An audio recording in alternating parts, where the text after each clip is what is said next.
Com essa descoberta, abriu-se um mercado fantástico para o mundo. Sim. Para produzir lâmpadas. Né? Você imagina, uma utopia. Colocar luz em casa. Quer dizer, era só... Aí o que tinha de milionário, saiu a carta de gênios para produzir essa lâmpada. Sim, sim. E o Rudolfo II, que era o Kaiser alemão, investiu alto na Universidade de Berlim, construiu um super laboratório e contratou os gênios da época.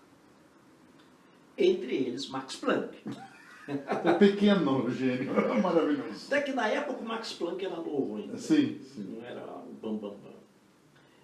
E uma das necessidades que eram necessárias era você tinha que estudar as propriedades de aquecimento dos metais para você ter um bom filamento. Isso, justamente o filamento. E a pesquisa que era necessária fazer isso era no campo da termodinâmica, da física do calor. Isso. E foi no que o Max Planck se empenhou lá junto com os outros, né, na Universidade de Berlim, que na época era Instituto Técnico Federal alemão. Depois é que foi chamado Universidade de Berlim, onde o Max Planck lecionou 35 anos. Nossa, ficou vinculado com aquilo. Né?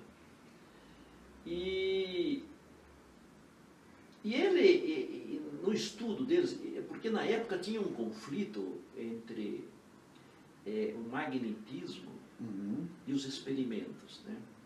Quando você aquece um metal, você aquece ele. Né? Então, o calor, que é radiação eletromagnética, sim. Esse calor ele é transportado por frequências diferentes. Sim. Né? Frequências da faixa do vermelho, do laranja, do verde, do azul, blá, blá, blá, blá. E quando você aumenta a temperatura, o calor é transportado mais pelas frequências maiores, baixo comprimento de onda. Sim.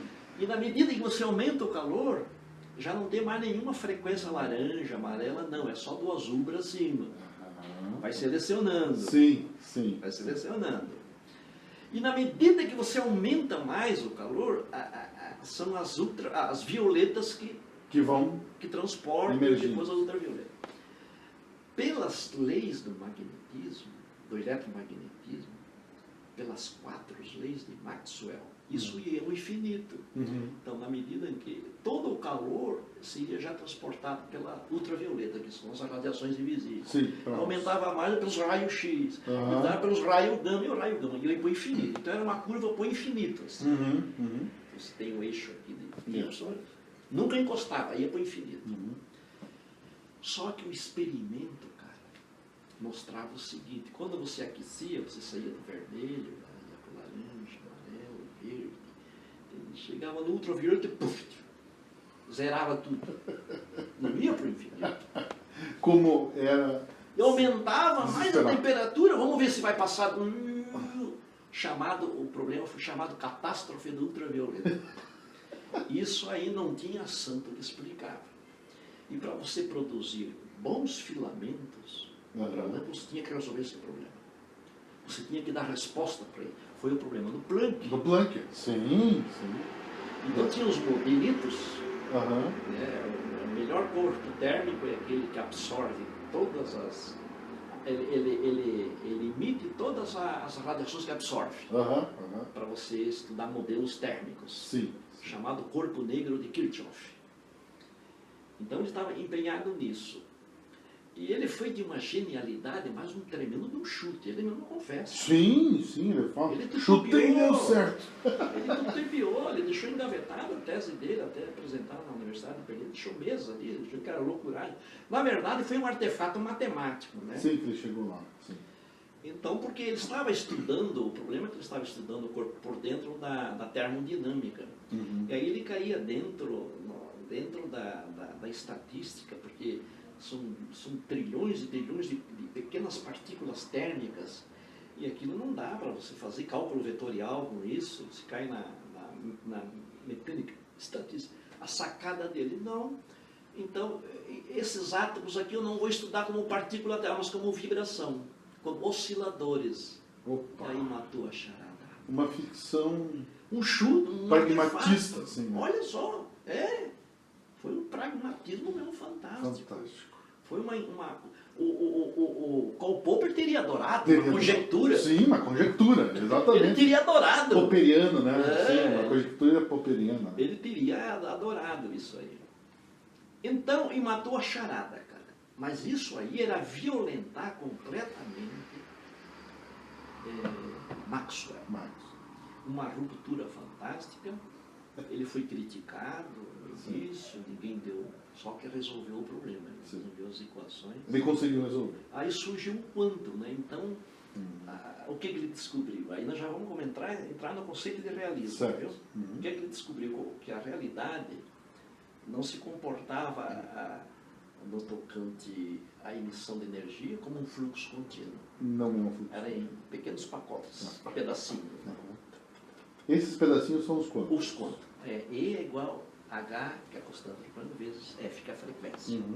Isso aí assombrava meio mundo, é um palavrão para o próprio Planck, que era um alemão conservador, os alemães são terríveis, cirúrgicos. São ali, né? E ele ficou com raiva dele mesmo. Ele tem essa ideia, né? Como o próprio Schrödinger, se eu soubesse que essa porra desse gato aí, eu não tinha inventado isso. Que eu fiquei pensando num gato? Se ele soubesse, eu não tinha inventado. Então não sabe se o gato está vivo, está morto. Abre a caixa, fecha. Ele ficou com raiva dele mesmo também. Tem essas coisas em física, viu? Sim. A gente abre uma caixa de Pandora e tira algo dali que não gosta. Não gosta, né? E ele fica com raiva. Por que foi abrir? Mas esse foi o problema. Então, veja bem, uma coisa fica de cara já. No tocante às emissões eletromagnéticas, as equações do eletromagnetismo não é capaz de captar o real. Porque isso já provou que o realismo na forma do fluxo energético não era captável pelo eletromagnetismo. Tá certo? Foi captável pela matemática, pela nova física do Planck. Sim, mas não pelo eletromagnetismo. Não pelo eletromagnetismo. O Mercadier ficou dentro da física clássica. Sim. Né? Bom. Então aí nós já temos assim uma primeira colisão com o real. Com o real. Já está ali. Cognitivo terrível. Sim. Mas o problema funcionou porque em 1905 tinha um outro problema também, que era o efeito fotoelétrico, né? Onde a emissão de energias arrancava elétron. Não podia. Isso só se a eletricidade fosse partícula, mas ela era onda. Né? E onde foi que o Betinho, no caso, o Betinho, assim, pra gente é assim, amigo, pegou a sacada do Planck, pegou o quantum, fez uma álgebra simples e resolveu o problema do efeito fotoelétrico utilizando o quantum de energia. E foi ali que ele consagrou o Planck. Porque o Planck estava esperando essa questão toda. Não, aí a turma... Só que era um cara obscuro lá, em Zurique, lá no escritório de marcas e patentes, o Betinho, nossa. E ganhou um prêmio Nobel por causa disso. Só por causa disso. Não foi por causa das duas teorias da relatividade. A relatividade foi depois. Teve depois no mesmo ano, o ano miraculoso do Einstein. Sim. Então, mas não foi pela relatividade. Não. Foi por isso. E depois, em 1913, um outro problema, que era o problema da estabilidade atômica, né? Como é que um elétron, que é uma carga elétrica, girando em torno do núcleo atômico, não colidia, não entrava numa espiral, porque toda a carga elétrica em movimento emite energia. Se emite energia, perde energia. Se perde energia, baixa a energia cinética e colide. Sim. O Niels Bohr pega o quantum do Max Planck, joga aí e resolve também. Quer dizer, o quantum é... Não, então, assim, isso aqui, olha só no que isso foi mexer. O Planck teve uma loucuragem, que foi o quantum. Teve que comprar uma briga feia com o eletromagnetismo. Só que funcionou. Então, essa é a primeira mensagem que deu o seguinte. Então nós temos aí, parece que assim, tem algo chamado consciência, que parece que está autorizado legalmente por uma ordem ontológica superior para interpretar o real. Sim.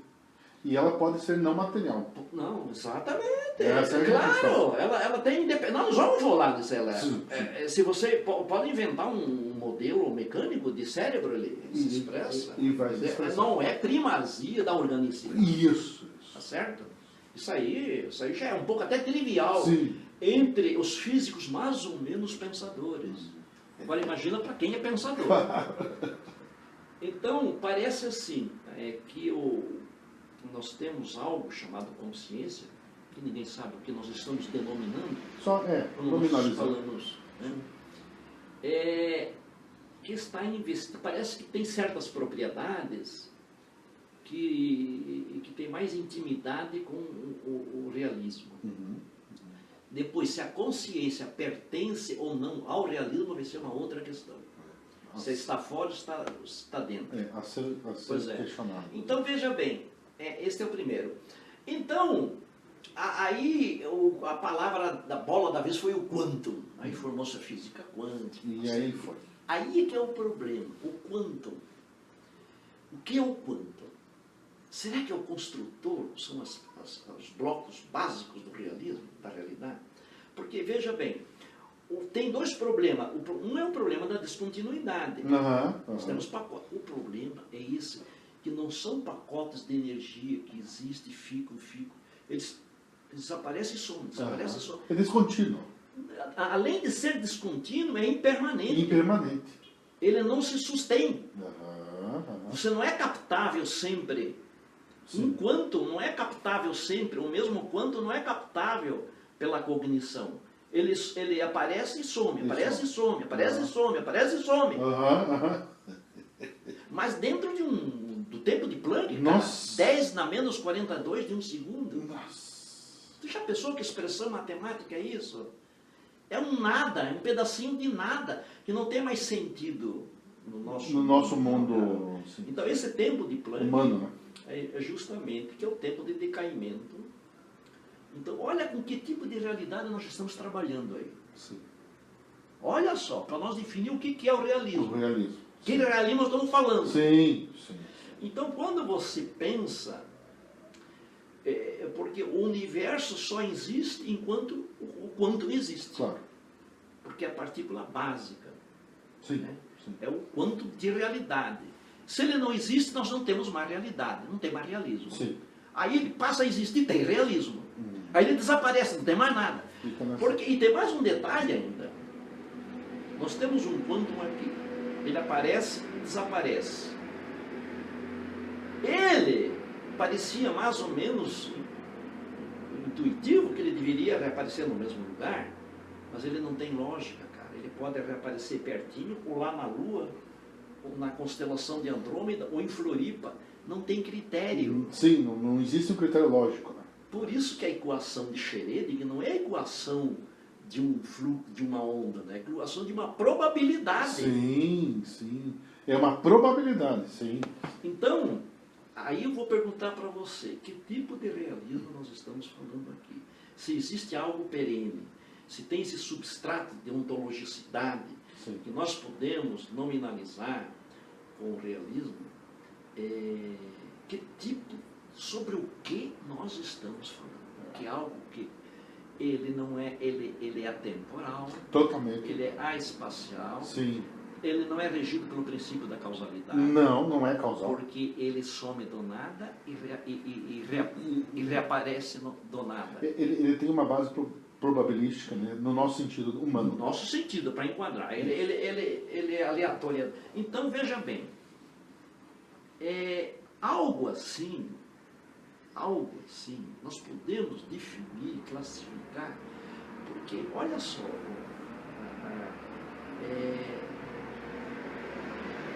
a realidade, uma realidade que eu digo, é a realidade perceptível, sim, observável. Sim. Só existe quando o quantum está Quando ele surge. Quando ele aparece. Quando ele não surge, não tem nada. É um niilismo. É um nada. Nada. Então, que tipo de realismo nós podemos falar quando nós falamos de realidade quântica? Que tipo de ontologia? Por isso que precisa de uma ontologia. Sim. Que substância ontológica tem um ente desse? Um ente desse. E depois nós temos ainda que isso tudo acontece à revelia da consciência que observa. Não está nem aí com a consciência. Então nós temos dois realismos, cara. Sim. Um que é permanente, a consciência. E o outro que vai aparecer. Então veja, eu não sei até que ponto você travou diálogos com físicos que pensam nesse nível. Mas nós temos sérios problemas aqui. Por isso que eu quis falar contigo. Você está bem encaminhado. Que tipo de realismo nós podemos... Qual é o substrato de ontologicidade?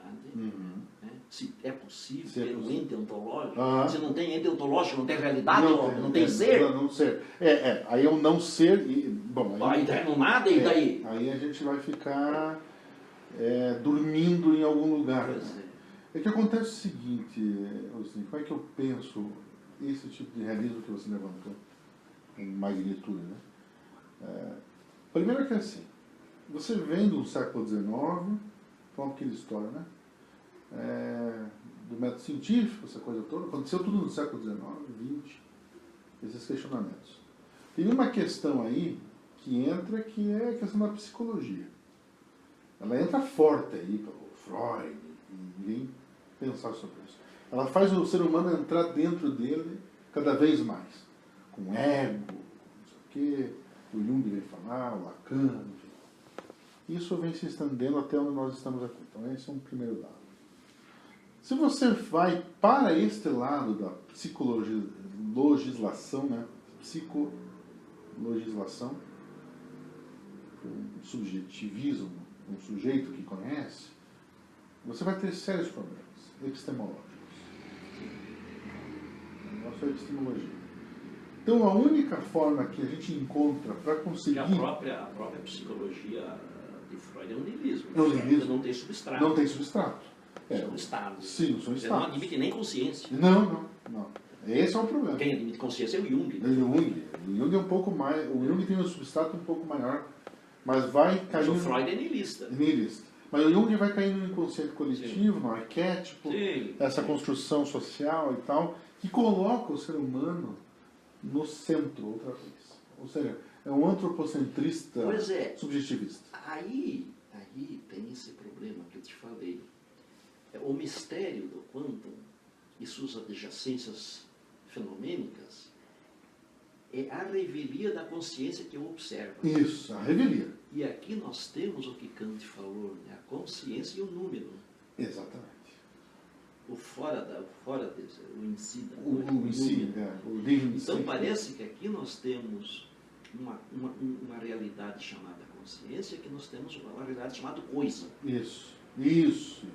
E aí nós estamos dentro de Kant. Mas isso, como a crítica, né, uma crítica que o Wilhelm Fichte fez em Kant, que o Kant trabalha com vários princípios, categoria a priori. Sim, o apriorismo. E para fazer ciência você só tem que ter um princípio. Esse é um problema. E foi uma crítica que o Kant ficou puto, porque quando o Fichte fez ele era um moleque, um molecão. Sim. E o Kant era um monstro sagrado. Sim, já era uma coisa... E só que ele pegou na veia, né? E o Kant não soube sair dessa aí. Porque, de fato, em Kant você tem vários princípios.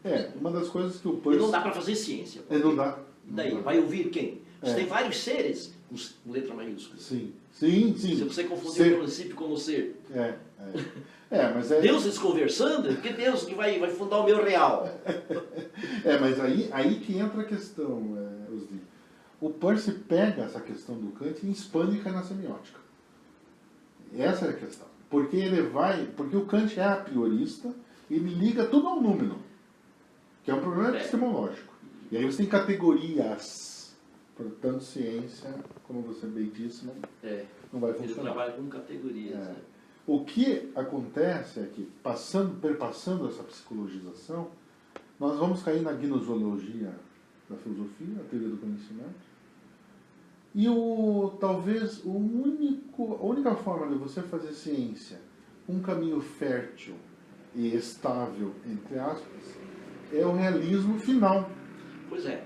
Então vamos falar desse realismo. Que significado ele tem? Então, Agora você tem que ter em mente a meleca do quantum. sim. Você tem que me responder tendo em mente isso. Sim. Porque, na verdade, eu estou fazendo uma abordagem através da física quântica. Isso. Nós estamos nessa seara. Que ela mexeu com melecas filosóficas. Isso. E como os físicos não são pensadores, pois tem que conversar com Com filósofos. filósofo para conseguir, né?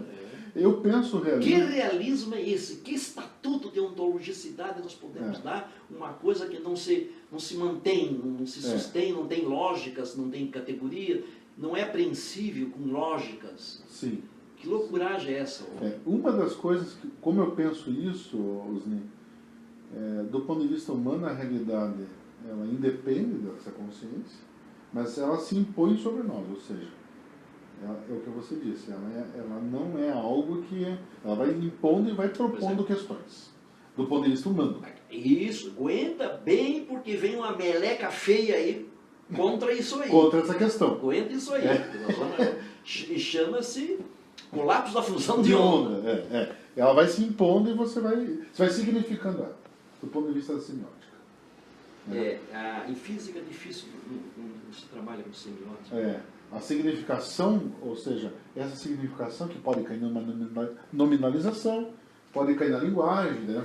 O Gaston Bachelard faz umas questões interessantes sobre essa questão. E nós temos o Wittgenstein falando sobre essa questão. Mais ainda, né? Mais ainda. Foi longe. Foi longe dessa questão. Mas, quando eu penso a ontologização, esse estatuto ontológico que você me pergunta, o que é a realidade? A primeira palavra que me vem em mente para a gente discutir é que ela é eidética. Eidética, é um eidos, é um em si. Né? E um em si inquestionável. Inquestionável. E que não é perguntável. Não é perguntável, só que é o eidético no sentido também de que... De Heidegger, Martin Heidegger. De Heidegger. O significado é eidético? Eidético de Heidegger. Lá no eidos, né? Grego. Sim, aquilo que está lá. Que está lá. Tem um significado lá fora da minha mente. E que conhece alguma coisa. Não como nós humanos. Sim. Mas ela tem um estatuto de cognição. A consciência não é primazia de humano. Não é. Aqui olha, parece que nós chegamos até aqui ainda sem muita encrenca. E o nosso caminhar está bem harmônico. Estamos conseguindo. Parece que a gente, juntamente com a física, descobriu que existem dois reais. Vamos ficar por isso aqui. Um real numênico, eidético, e um real inteligível. Isso.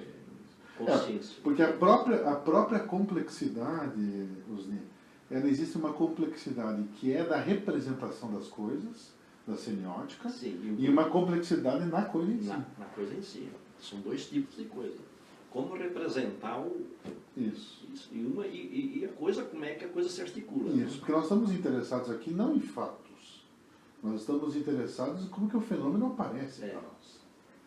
Eu ainda acho, porque quando eu digo realismo, eu digo uma coisa que eu não sei o que é, hoje.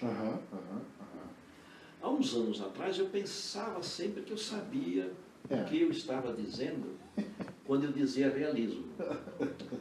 Com essas reflexões profundas sobre o que a física quântica fez boiar, hoje eu não sei mais, eu sou bem honesto para ti, porque isso vai ter mais consequências. Veja bem, é importante que você retenha isso. Tudo isso que eu falei sobre o quantum pode existir ou não, independente da consciência que eu observo. Ainda nós estamos então nós temos a coisa aqui é dois polos, né? Nós temos consciência e quantum. Vamos chamar, por exemplo, quantum a coisa em si. Com essa impermanência. Ele não tem um em si. Não tem, ele é impermanente. Os budistas falam. Esse é o problema. Por isso que o budismo e física quântica eles conversam. Né? Ele não tem um em si. Como você vai Porque essa... O ser sem um em si. Mas é que essa impermanência... Como é que eu penso? Aí que eu penso o realismo assim, que essa impermanência é só um espelho dessa realidade. Mas quem faz isso é a sua consciência. É o pensador enquanto pensa. Isso é uma construção na tua cabeça. Sim. Tá? Sim. E quando... Você é capaz de me responder que quando o quantum não está visível, onde é que ele existe, como, o que ele é? É um grande problema. É um nada. É um nada. Quer dizer, a ferramenta que te dão para você fazer é um nada. Raciocina com um nada. Quero ver se é homem. Então, esse é um problema. Sim. Esse é um problema. Sim. Porque eu não tenho o que fazer construção. Mesmo que eu queira... Você não consegue. Mesmo que eu queira dizer que a realidade é uma construção minha, eu tenho que ter dados. Sim. Né? E eu não tenho dados aqui. Quando o quantum não está interagindo, não aparece. Ele some, ele vai para o nada, ninguém tem ideia. Sim. É uma coisa... Não temos categorias ainda, não temos nada intuitivo, nada intuível. Sim. Porque talvez essa estrada, Osni, que nos impele, nos impõe essa sedução, né?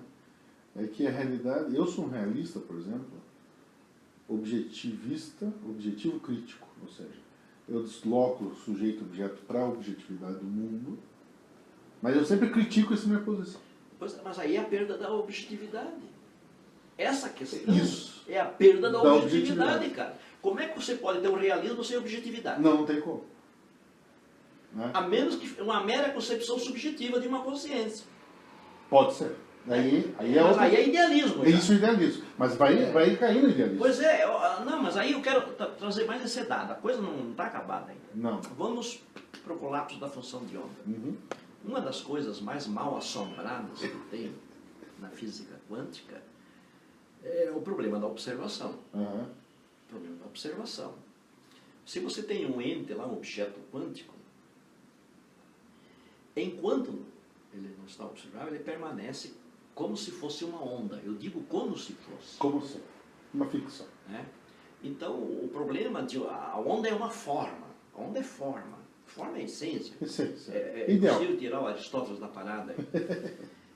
Então, e quando você tem um instrumento que esse treco interage com e que você observa, essa coisa ganha massa e passa a ser regida pelas restrições de tempo, espaço, causalidade e os telecoteco a mais.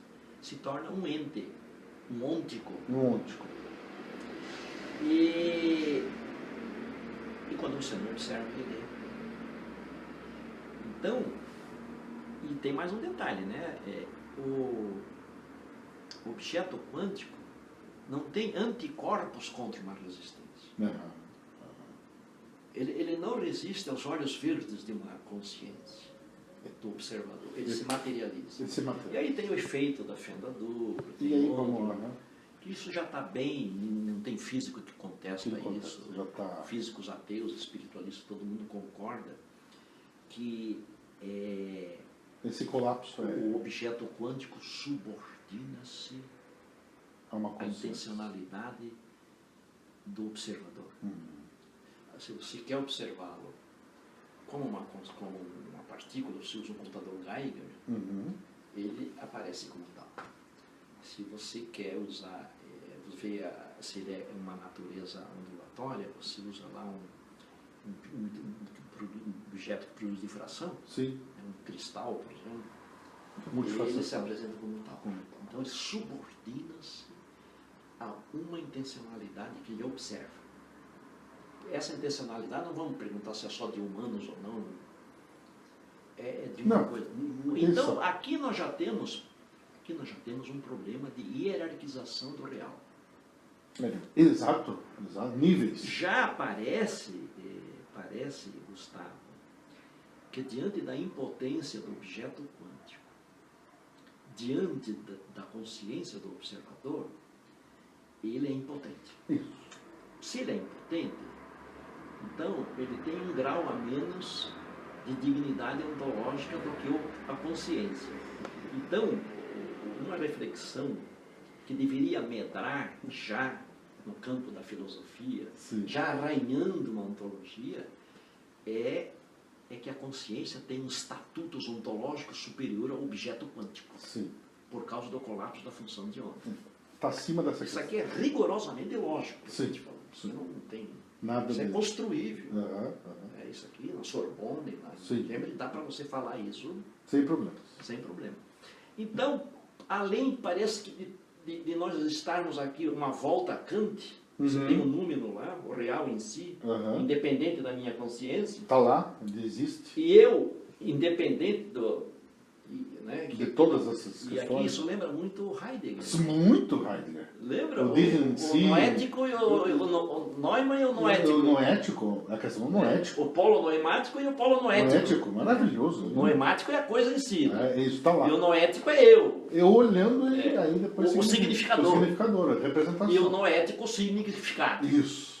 E aí parece que nós já temos então, a consciência e o real, o número em Kant, né? E que na física quântica é o diabo do quanto. Do quanto, sim. Então parece que nós já descobrimos que além do real ter esses dois substratos, nós temos aí uma distinção de superioridade hierárquica. Ontológico.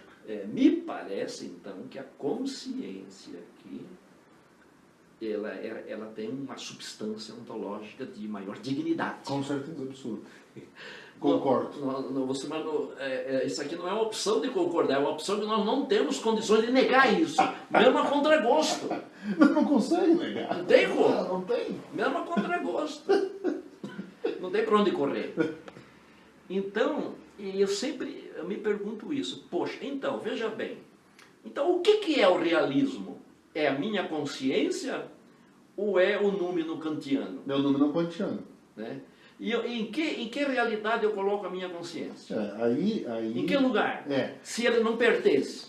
E, aliás, parece ser de uma hierarquia maior. Sim, sim. Eu acho que o número Puta que eu pariu, daqui a pouco estão falando em Deus. Em Deus, um dia vai chegar lá. Puta que eu pariu. A igreja está ali.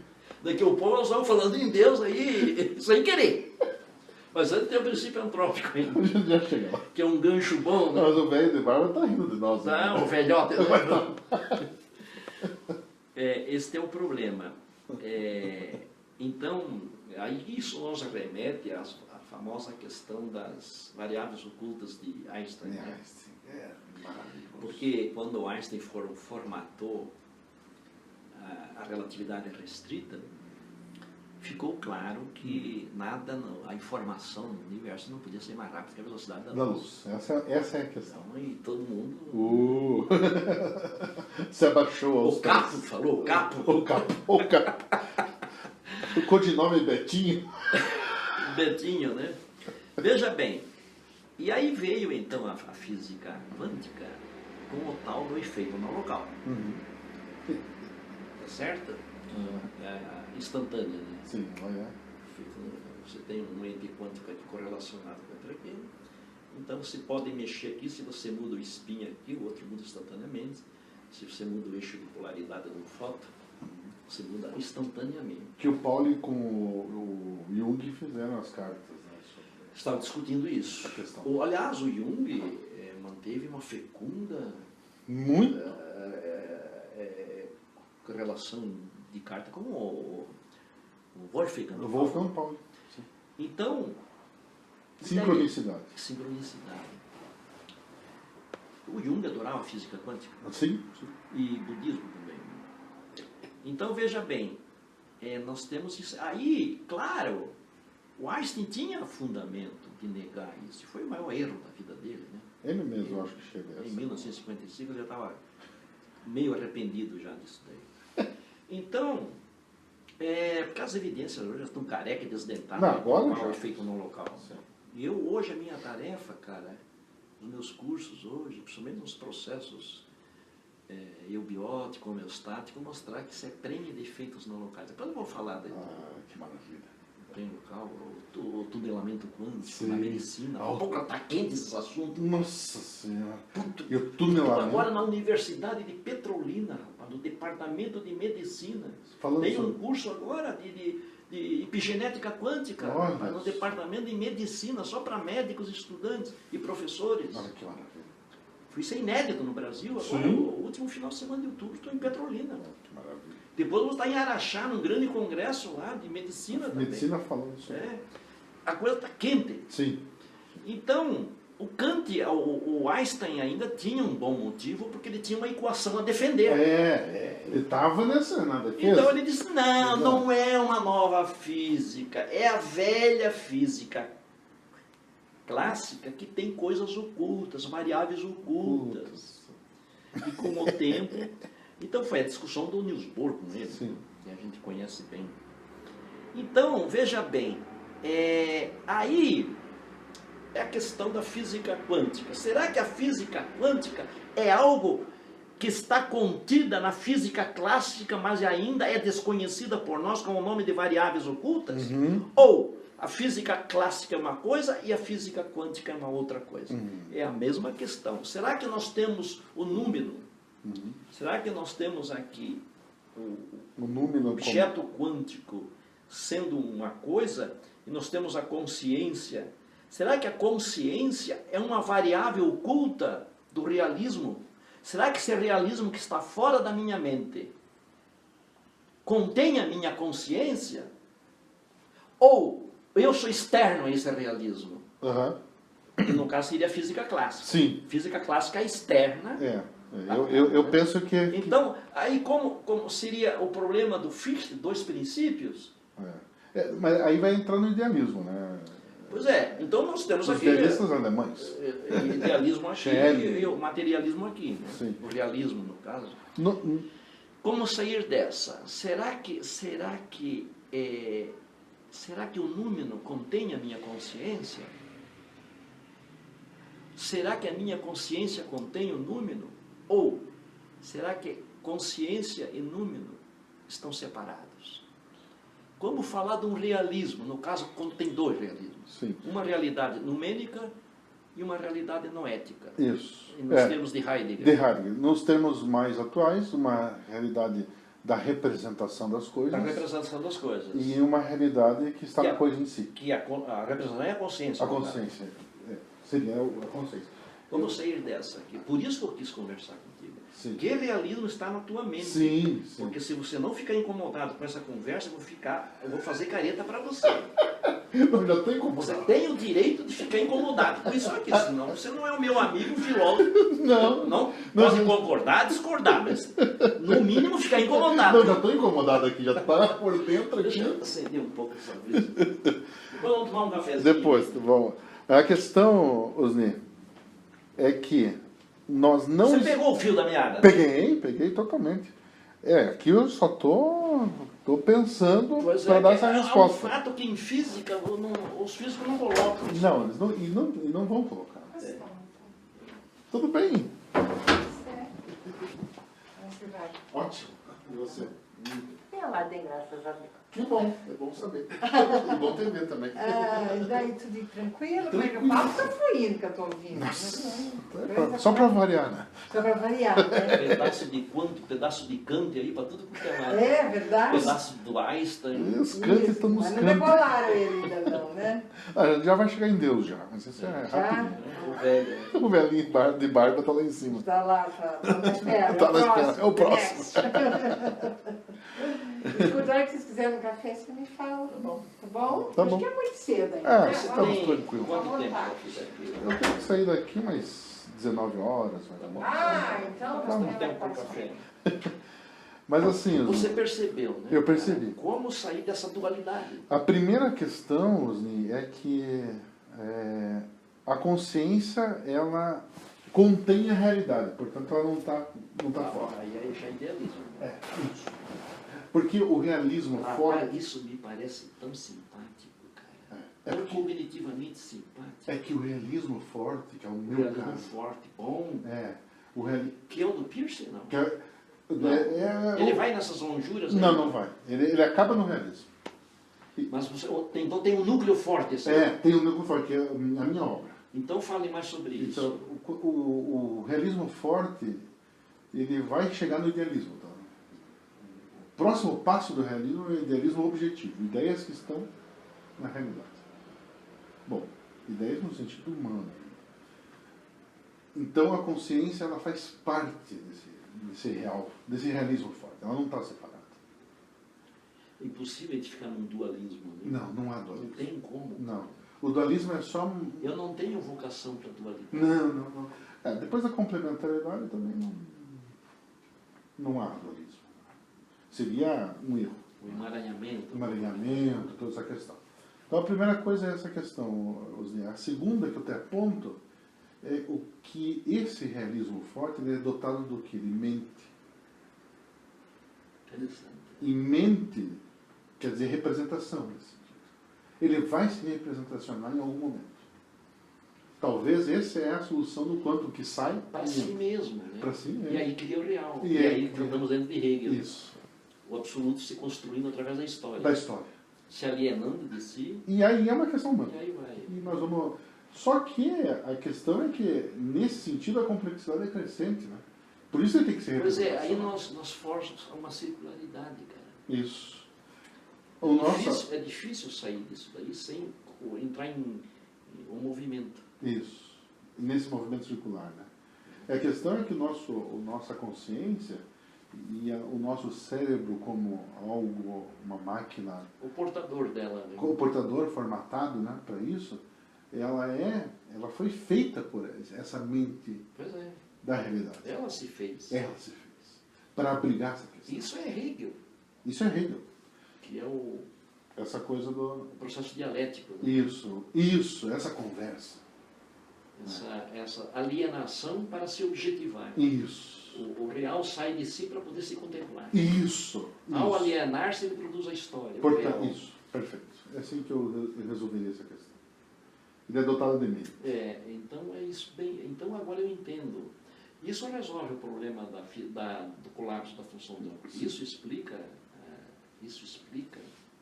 Gustavo, essa distinção hierárquica da consciência do observador, em termos fenomênicos.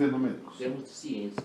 Falando de fenômeno. Porque, de fato, aparece essa hierarquia aqui. Aparece. Entre o objeto quântico e a consciência do observador. Sim.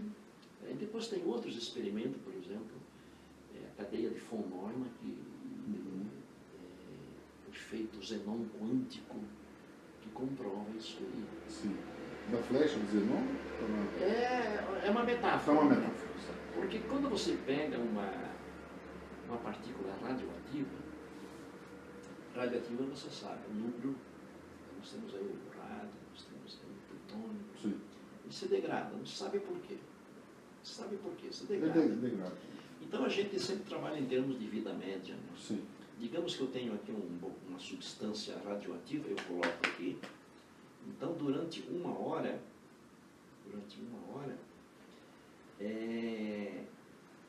ela tem 50% de probabilidade de entrar em decaimento. Uhum.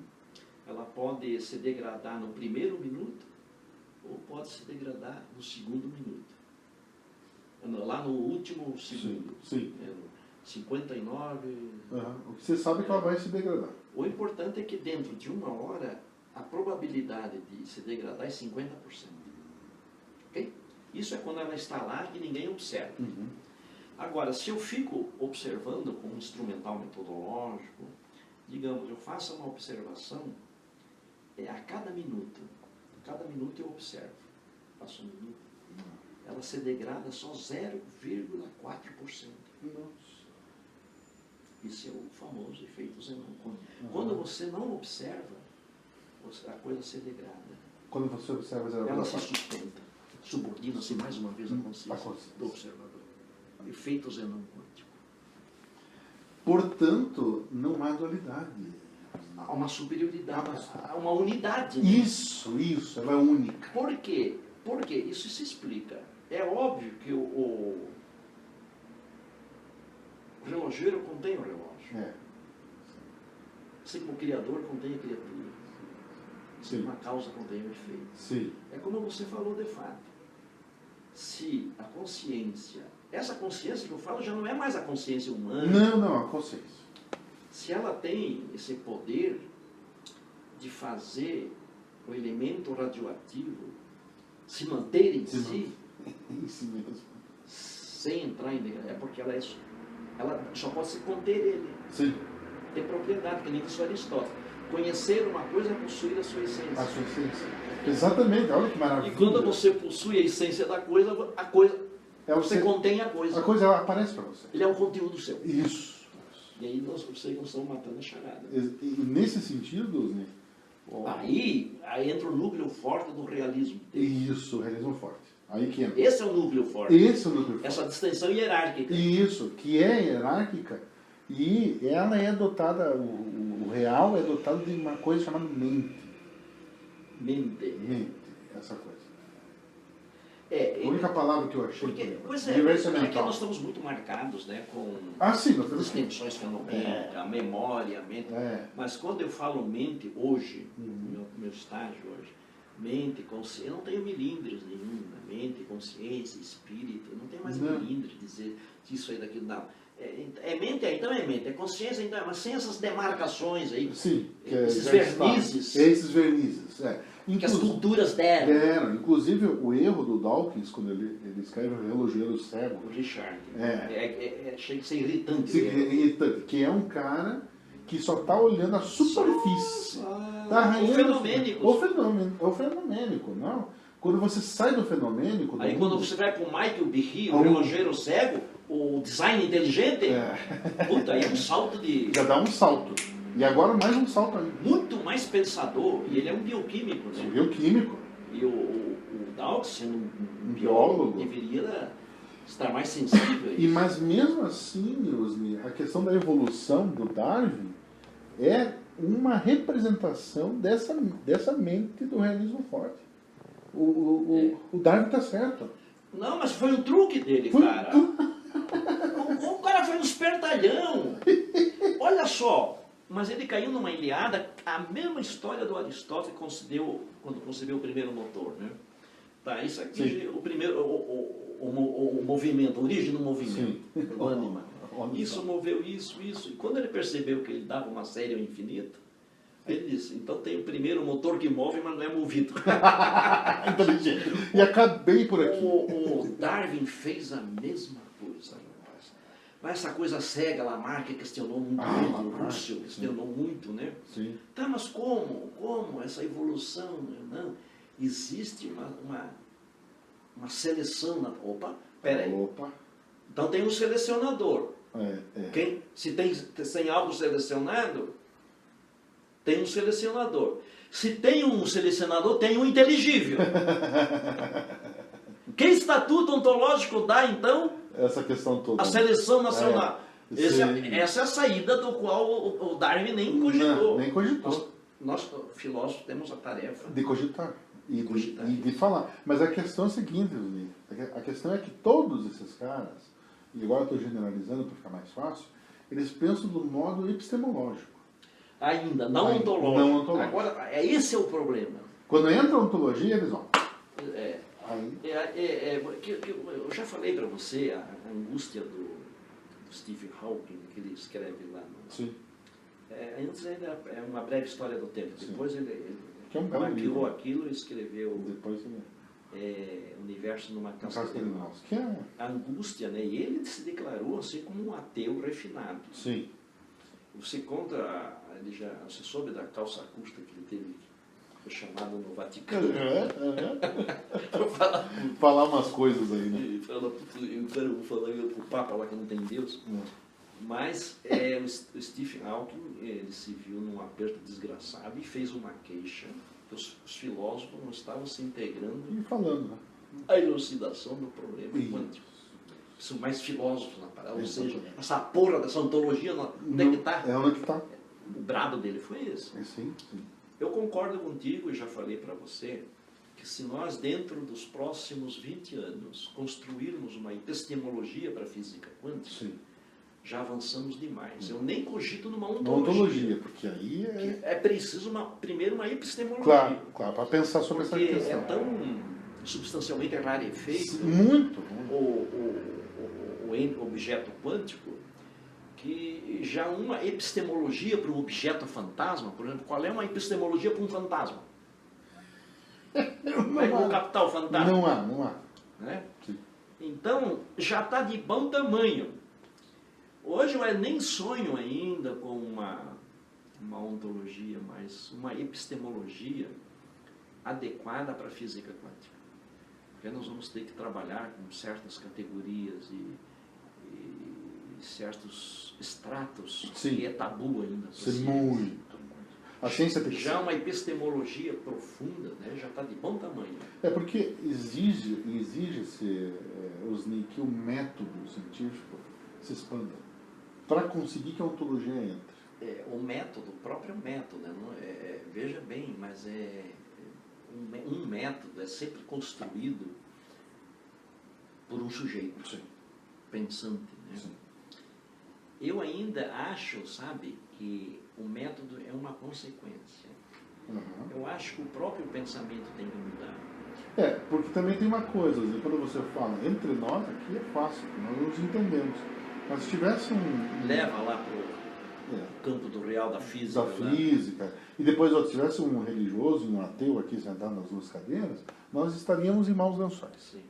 Porque quando você fala uma mente dotada de mente, pronto, pode ser interpretado, mas é só uma interpretação, criatura. Vai no meu último vídeo no YouTube, Deus e a Física Quântica. Eu já vi. Eu faço algumas questões. Muito interessantes. Eu estou acompanhando. Princípio antrópico, aquilo ali me deram cada crítica, um já botou lá. Criacionista disfarçado de... não é isso. Eu vi. Mas o cara nem lê. Eu vi os comentários. Aquilo é uma expressão da física quântica. Sim, eu estava lendo, daí a Macu falou assim, o que você está lendo? Estou lendo as pessoas dando pedrada nos livros, que eu gosto. Que as pessoas que não entendem. Mas nós temos que dar cara para bater.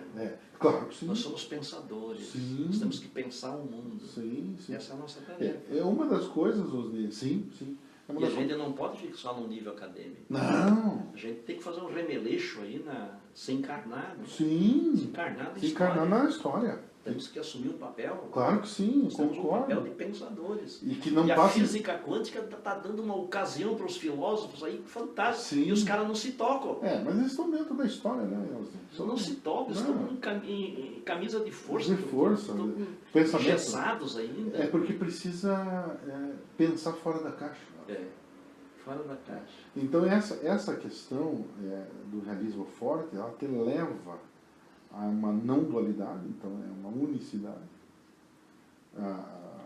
É uma unicidade, cai dentro de uma unicidade. De uma unicidade. E que essa unicidade é dotada de mente, e que a nossa consciência não é separada. O Edmund Husserl... Mundo e consciência não tem separação. Não tem separação. O Edmund Husserl fala sobre isso e chega nessa proposta, em algumas categorias do mundo fenomenológico. Só que ele para ali, né? Porque eu acho que ele falece, não dá continuidade nessa questão. Mas nós temos um problema grande, Osni, nesse momento, que vem do século XX e agora se enraiza, se encarna, que é a psicologia. A psicologia que ela entra dentro do sujeito e fala assim, eu quero que o mundo seja o que eu quero. E aí cai no subjetivismo. A representação. Subjetivista. E aí eu sou totalmente contra isso. Eu estou no outro lado. Buscar a universalidade a partir dessa realidade subjetivista. É isso. Isso é um olha o desafio. É um desafio gigantesco, porque você... Como é que eu posso universalizar isso? Uma das coisas que eu brinco, e tem muito do budismo aí, é do esquecimento de si mesmo. Você tem que se esquecer para olhar o mundo. Porque enquanto a redução idética do Heidegger. Do Heidegger. Porque enquanto você estiver com os teus... Deixa a coisa falar. Deixa a coisa falar. Não fale por ela. Senão é o ratinho dentro da sua... A redução idética do Heidegger. Eu acho que essa é uma proposta interessante para resolver esse problema, que está enraizado no osso hoje em dia. Eu posso. A inflação do ego, portanto, ainda um homem antropocêntrico. Nós não saímos de lá. Esse é um processo ainda que nós estamos muito... Você sempre de uma perspectiva de uma determinada cultura, Isso. um viés cultural específico, com todos os seus limites, suas melecas. melecas. E hoje a psicologia se mercantilizou, né? Mercantilizou, né? É. Uma mercantilização da psicologia, né?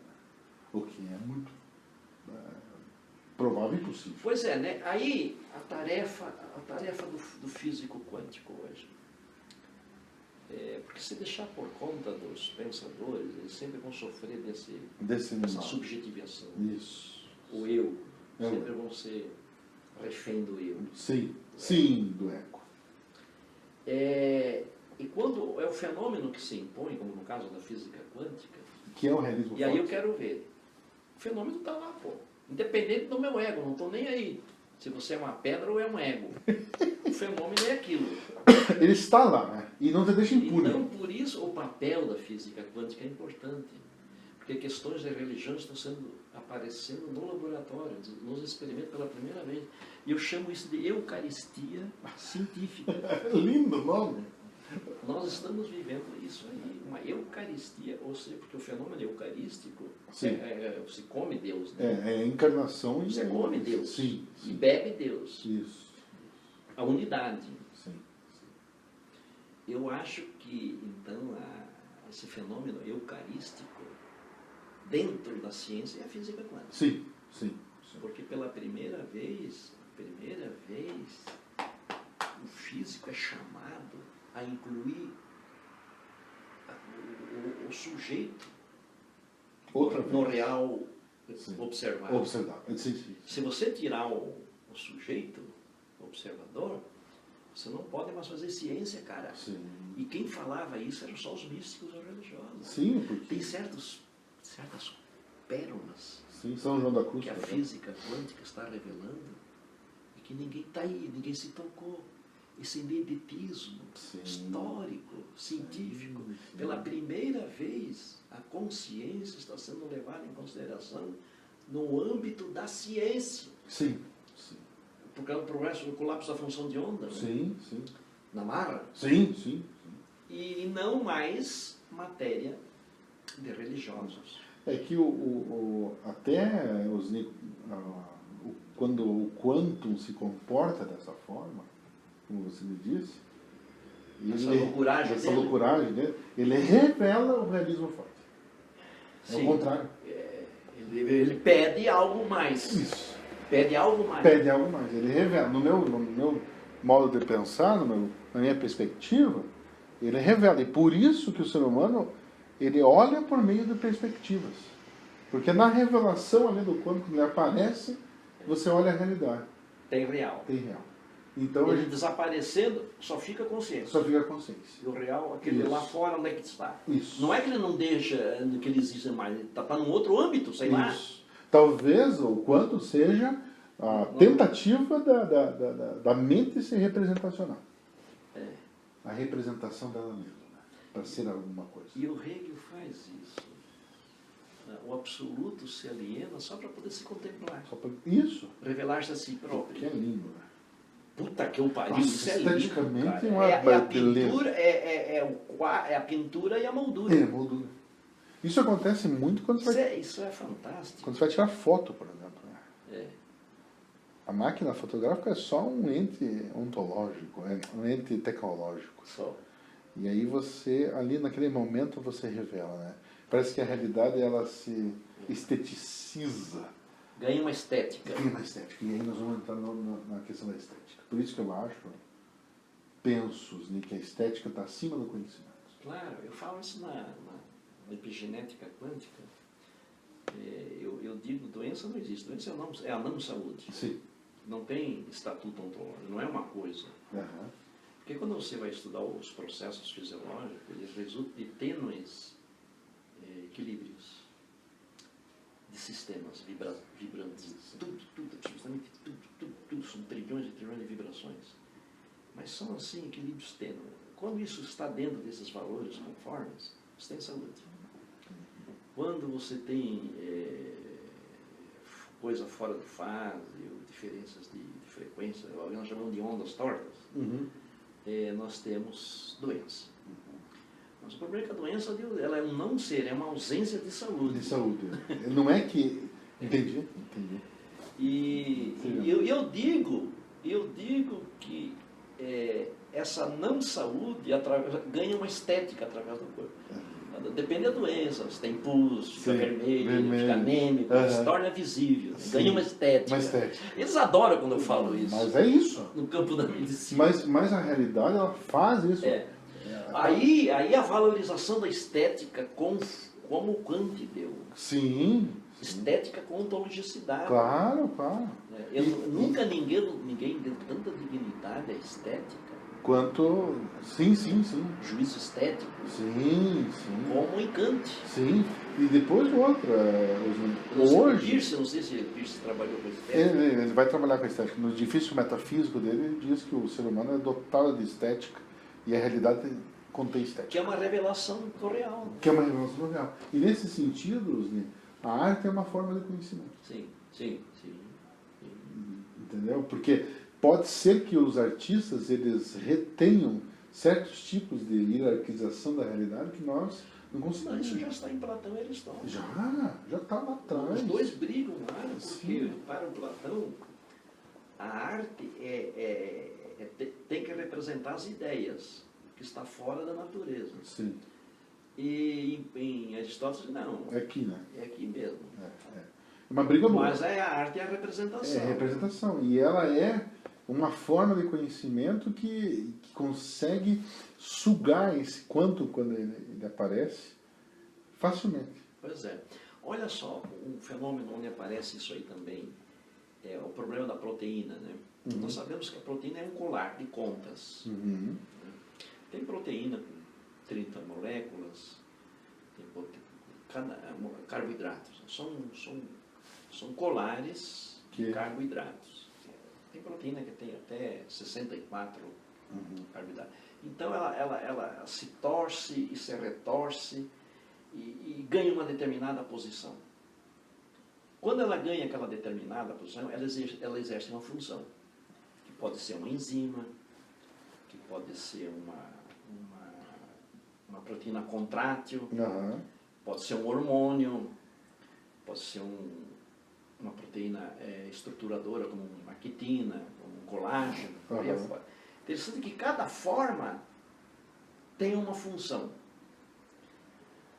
Ocorre o seguinte: então você tem aquele colarzinho aqui, e ele vai se retorce e chega aí e volta para o seu normal e volta outra vez para a mesma posição e volta. Faz isso milhares de vezes por segundo.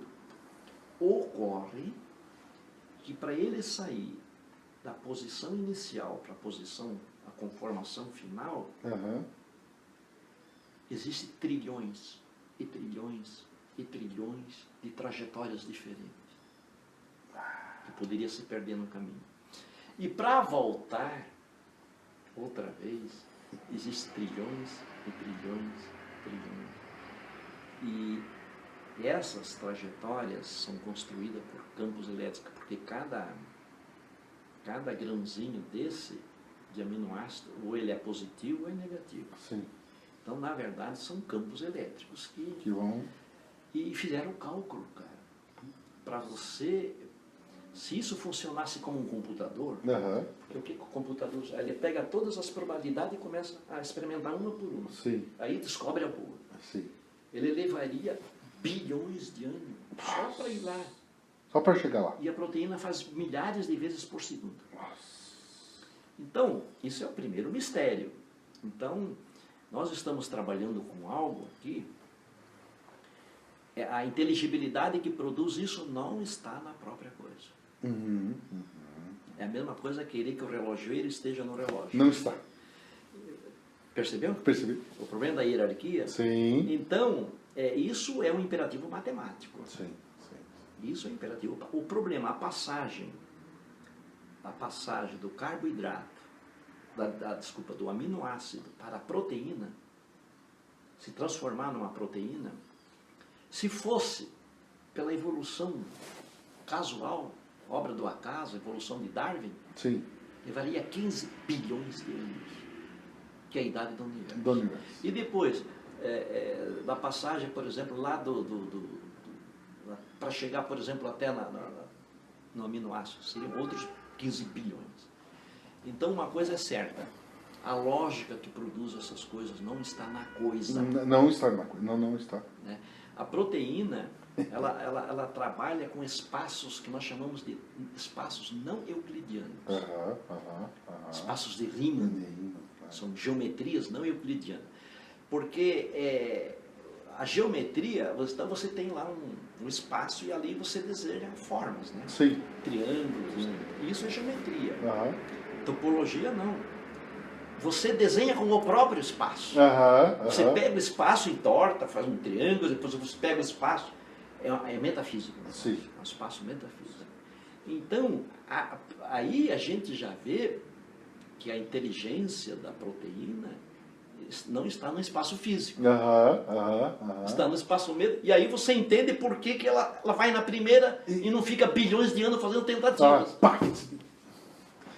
O interessante... Sem metafísica não dá. Não dá. Como disse Gabriel Marcel, ou a metafísica ou o desespero. O desespero. Não, nós estamos desesperados. Então vamos para a metafísica. Porque também tem uma coisa, né, Osni?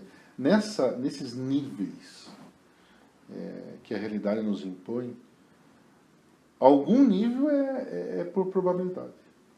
Mas outro não.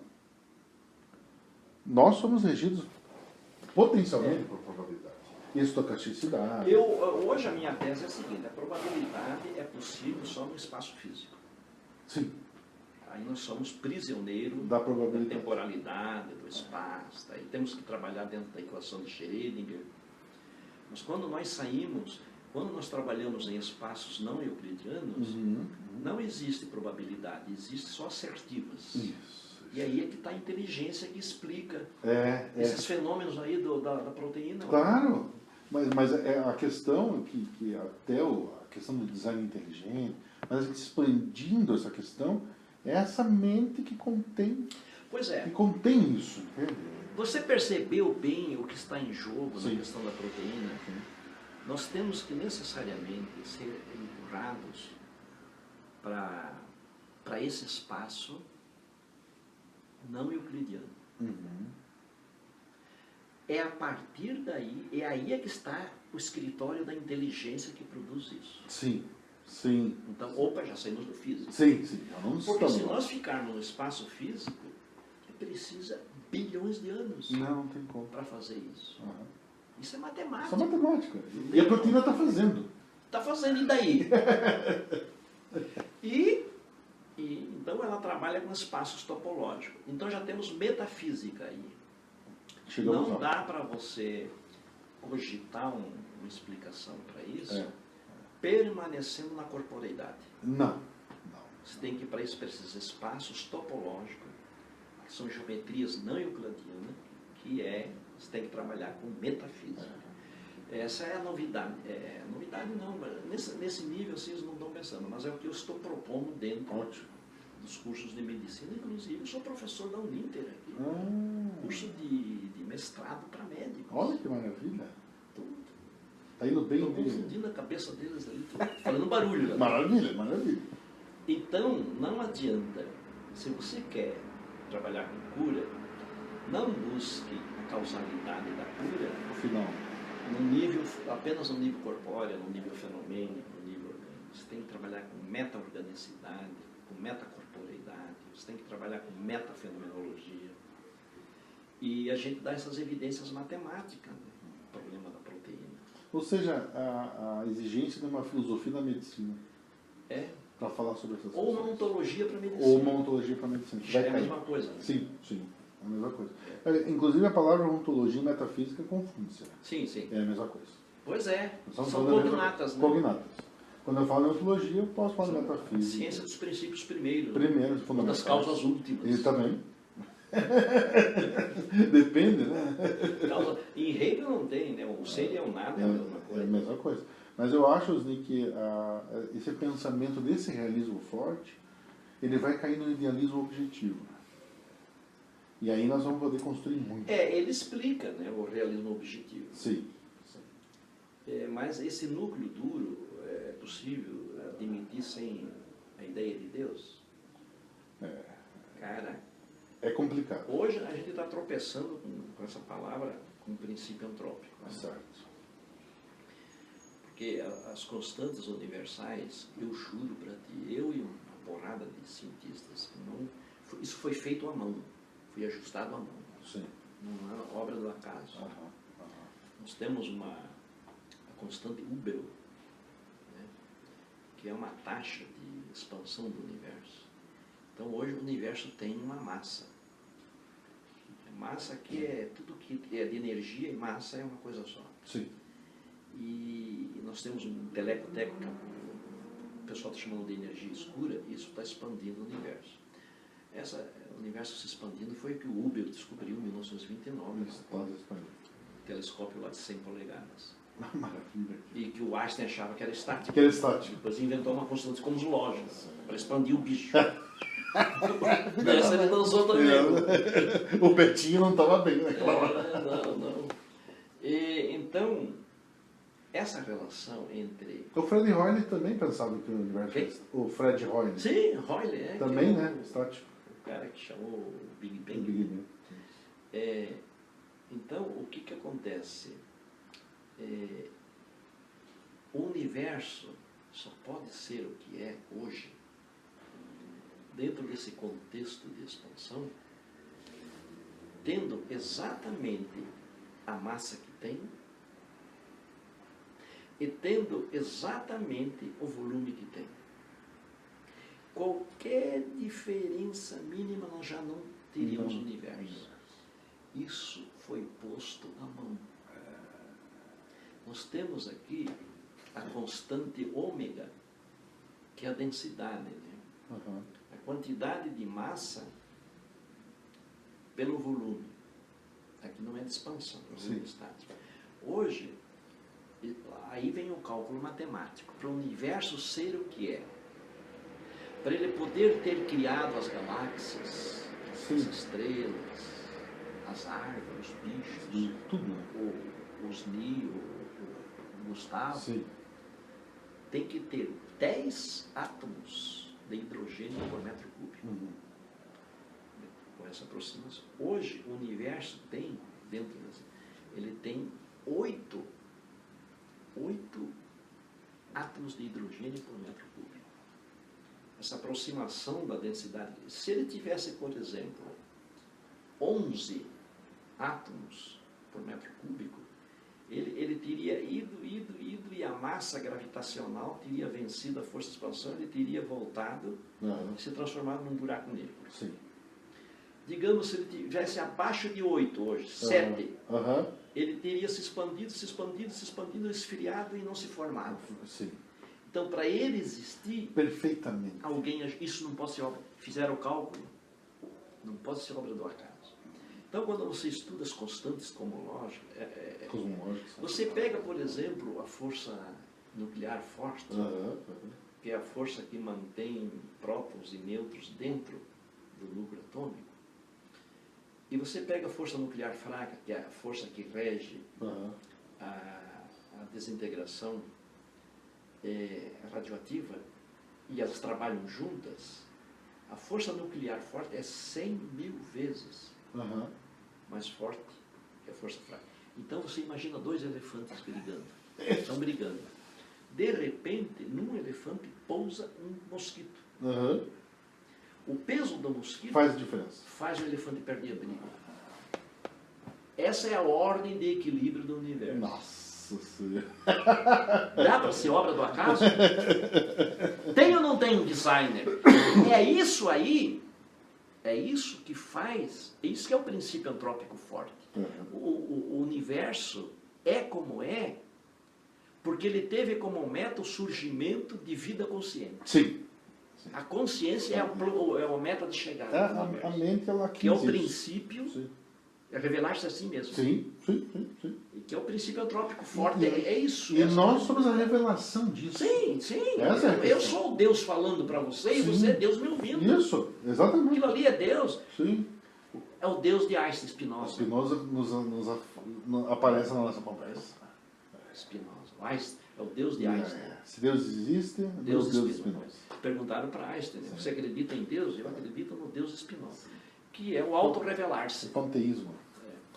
E então, quando você estuda isso, Gustavo, é um absurdo